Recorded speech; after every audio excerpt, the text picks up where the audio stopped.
Hi, welcome to my channel green house. இப்போ நீங்கள் பார்த்துட்ருக்கிறது வந்து சோளம் பயிரிட்டிருந்தேன் சமீபத்தில். அது வந்து எனக்கு சரியான அனுபவம் இல்லை அப்படிங்கிறதுனால அது கொஞ்சம் ஃப்ளாப் ஆகிடுச்சு. அனுபவமே சிறந்த ஆசான் அப்படிங்கிற மாதிரி எனக்கு நல்ல அனுபவம் உள்ள ஒரு பயிரை போடலாம் அப்படிங்கிறதுக்காக இப்போ இது எல்லாமே பிடுங்கிட்டு, இப்போ நீங்கள் பார்த்துட்ருக்க எல்லாமே பிடுங்கிட்டு வேறு பயிரை வந்து பயிரிடலாம் அப்படின்னு இருக்கேன். என் அனுபவத்தை வந்து உங்கள் கூட பகிர்ந்துக்கிறதுக்காக தான் இந்த வந்து வீடியோவை நான் அப்லோட் பண்ணுறேன். ஏன்னா என்னுடைய அனுபவம் உங்களுக்கும் ஏதாவது ஒரு வகையில் பயனுள்ளதாக இருக்கும் அப்படின்னு நம்புகிறேன்.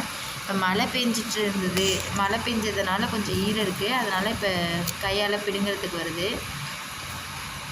சில இது வந்து கொஞ்சம் பிடுங்கும்போது கஷ்டமாக தான் இருந்தது. ஆனால் ஓரளவு நானாகவே வந்து பிடுங்கிட்டேன். இப்போ இதில் வந்து எனக்கு சரியான லாபம் கிடையாது. ஏன்னா நான் சரியான முறையில் பராமரிக்காதனால வந்து இதில் லாபம் எதுவுமே இல்லை. அதனால் நம்ம தனியாகவே பிடுங்கிடலாம் அப்படின்னு சொல்லி இப்போ தனியாக தான் பிடுங்கிட்டுருக்கேன்.